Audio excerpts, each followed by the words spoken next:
Hoje Deus te convida a desacelerar, respirar fundo e descansar o coração, porque a palavra diz que as misericórdias do Senhor se renovam a cada manhã. E mesmo que o dia tenha sido pesado, a noite chega como um convite ao descanso em Deus. Entregue suas preocupações, medos e pensamentos acelerados, porque Ele cuida de você. Confie, ore em silêncio e permita que a paz do Senhor guarde sua mente e seu coração. Que este versículo e esta oração sejam seu abrigo hoje. Que Deus traga alívio, direção e esperança para o seu amanhã.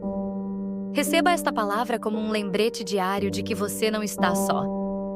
Se esta mensagem falou com você, inscreva-se agora no canal, porque todos os dias há uma palavra, uma oração e um descanso preparado por Deus para a sua vida.